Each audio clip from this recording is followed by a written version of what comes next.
Good morning all of you. आज subject science 10th class. सबसे पहले 10th क्लास में हम फिजिक्स उठा रहे हैं साइंस में, जिसका पहला चैप्टर रहेगा प्रकाश। प्रकाश में परावर्तन एवं अपवर्तन। ठीक है, देखो इसमें प्रकाश क्या होता है।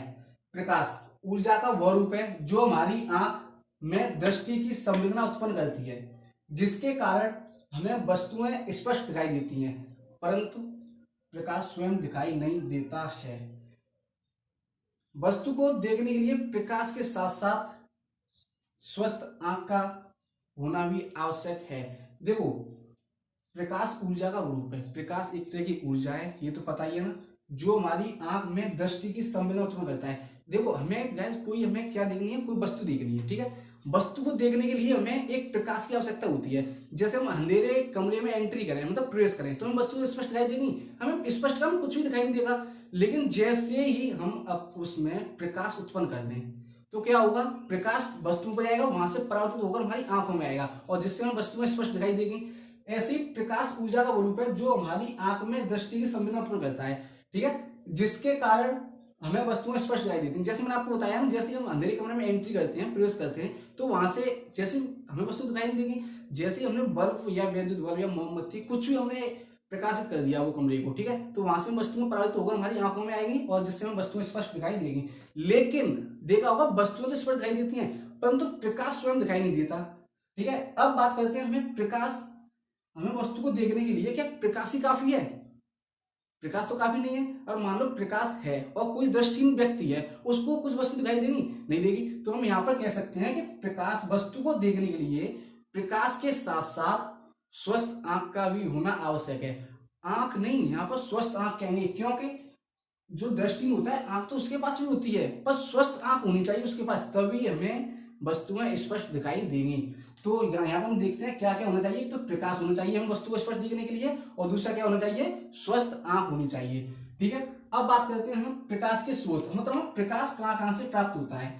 तो प्रकाश में दो तरीके से प्राप्त होता है, एक होता है प्राकृतिक स्रोत, एक होता है मानव निर्मित स्रोत। अब प्राकृतिक स्रोत क्या होते हैं? प्राकृतिक स्रोत वो होते हैं जो प्रकृति ने हमें दिया हो। जैसे सूर्य, सूर्य क्या है?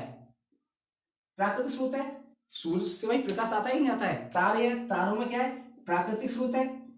मानव निर्मित में क्या आ जाएगा? मानव निर्मित में आपकी जैसे मोमबत्ती, वैद्युत बल्ब, ये क्या किसमें आ जाएंगे आपके? मानव निर्मित मतलब कृत्रिम में आ जाएंगे। ठीक है, अब बात करते हैं अपनी प्रदीप्त वस्तुएं। प्रदीप्त वस्तुएं क्या होती हैं? प्रदीप्त वस्तुएं वे वस्तुएं होती हैं जिनमें स्वयं का प्रकाश होता है।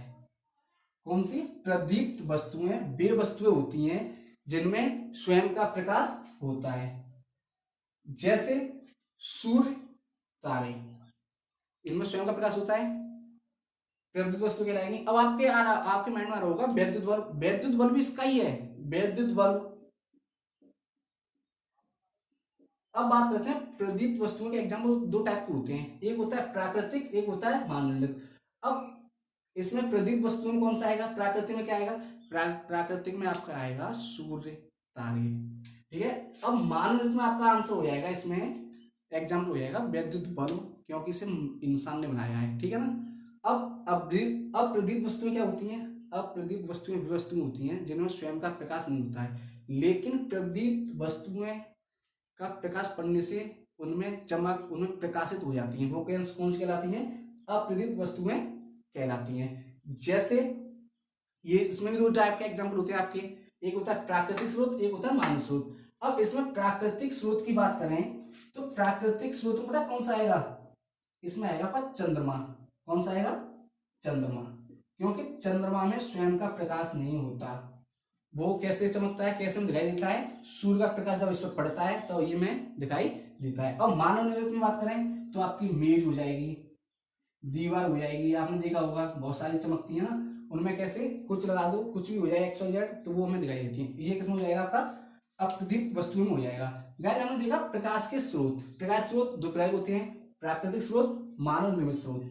अब इसमें हमने देखा, अब इसमें आती है प्रदीप्त वस्तुएं, वे वस्तुएं जिनमें स्वयं का प्रकाश होता है। कौन सी वस्तुएं कहलाती हैं? प्रदीप्त वस्तुएं कहलाती हैं। प्रदीप्त वस्तुओं में एग्जाम्पल, जैसे प्राकृतिक एग्जाम्पल क्या हुआ इसका? तो प्राकृतिक एग्जाम्पल होगा आपका सन या स्टार। ओके, अब बात करें मानव निर्मित की, जो जिससे किसने बनाया हो? इंसान बनाया हो, उसमें हो जाएगा वैद्युत बल्ब। आदि वगैरह, ठीक है। अब अप्रदीप्त वस्तुएं क्या होती हैं? अप्रदीप्त वस्तुएं जिनमें स्वयं का प्रकाश नहीं होता है, ठीक है, वो कौन सा कहलाती हैं? अप्रदीप्त वस्तुएं कहलाती हैं। इसका एग्जाम्पल होगा प्रकृति में आपका आएगा चंद्रमा, और इसमें मानव में आएगा आपका मेष दीवार। दोस्तों ये बहुत पूछा जाता है कि चंद्रमा किस प्रकार का स्रोत है, तो आपको बताना है अप्रदीप्त वस्तुएं, ठीक है ना। अब बात करते हैं नेक्स्ट, हम हमारा टॉपिक आता है प्रकाश के गुण। दोस्तों प्रकाश के गुण होते क्या है, मतलब प्रकाश में कैसे मालूम पड़ेगा प्रकाश के गुण क्या क्या है? तो इसमें सबसे पहले आएगा प्रकाश हमेशा सीधी रेखा में चलता है। क्या चलता है? सीधी रेखा में चलता है, पहला। सेकंड हो जाएगा इसका प्रकाश निर्वात में चल सकता है। किसमें? निर्वात में चल सकता है। इसकी निर्वात में चाल, इसमें निर्वात में चाल कितनी होती है? 3 × 10⁸ मीटर पर सेकेंड, ठीक है। और भी गुण देखते हैं इसके, क्या क्या होंगे गुण इसके।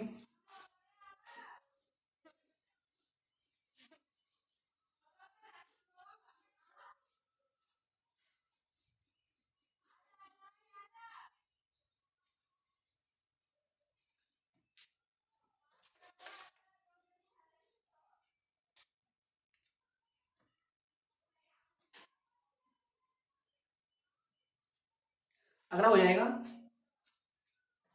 प्रकाश। देखो पहला हमने देख लिया प्रकाश सीधी रेखा में चलता है। कहां चलता है? सीधी रेखा में।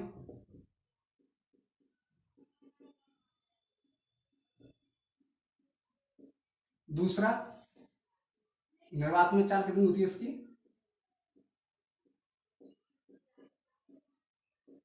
3 × 10⁸ मीटर पर सेकेंड, ओके। और दूसरा आता है प्रकाश, तीसरा प्रकाश पारदर्शी माध्यम। कौन सा पारदर्शी? जो पारदर्शी माध्यम होता है जिसमें प्रकाश पार हो जाए, मतलब कैसे पार हो जाए? क्या हो जाए? पार। कौन सा होगा? वायु, वायु पार हो जाता है ना, ठीक है। और क्या होगा आपका? वायु के साथ साथ कांच भी होता है। देखो प्रकाश पारदर्शी माध्यम, वायु, कांच में चल सकता है, ठीक है। क्या हो सकता है? चल सकता है, मतलब इसमें से गुजर सकता है, ठीक है, गुजर सकता है। लेकिन अपारदर्शी माध्यम, कौन सा? अपारदर्शी माध्यम। और अपारदर्शी क्या होगा? अपारदर्शी वो होगा जिसमें पार न हो सके, जैसे लकड़ी,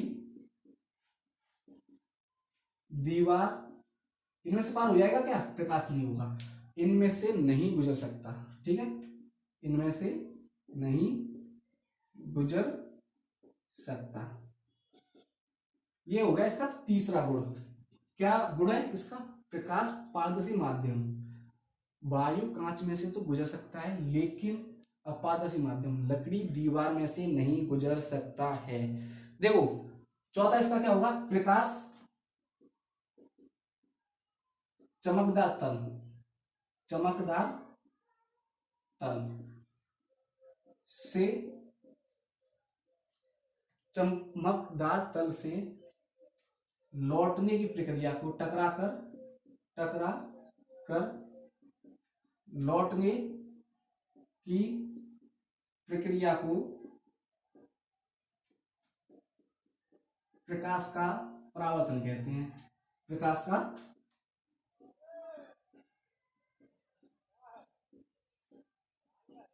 परावर्तन कहते हैं। अगला अगला क्या होगा इसका? एक और होगा, जब प्रकाश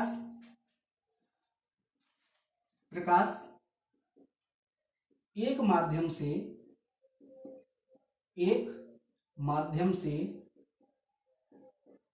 दूसरे माध्यम में जाता है तो प्रकाश का क्या होता है, अपवर्तन होता है, अपवर्तन अपवर्तन होता है।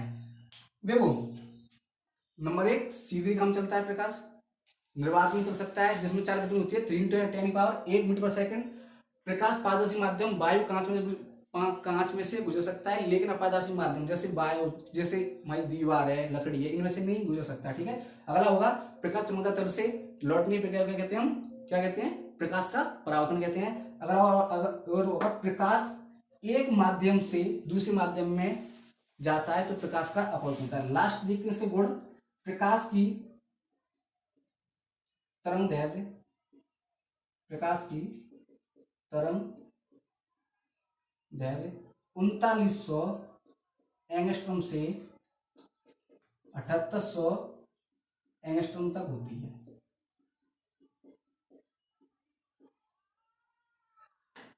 देखो देखो स्टूडेंट्स, आप हमने देखा प्रकाश क्या होता है, प्रकाश के स्रोत और प्रकाश के गुण। अगली वीडियो में हम सीखेंगे प्रकाश के परावर्तन क्या होता है, प्रकाश कैसे लौटता है, क्या होता है, कैसे प्रकाश का अपवर्तन सीखेंगे। ठीक है, सो गाइस यहाँ पे हम छोड़ते हैं, नेक्स्ट वीडियो में देखते हैं प्रकाश का परावर्तन।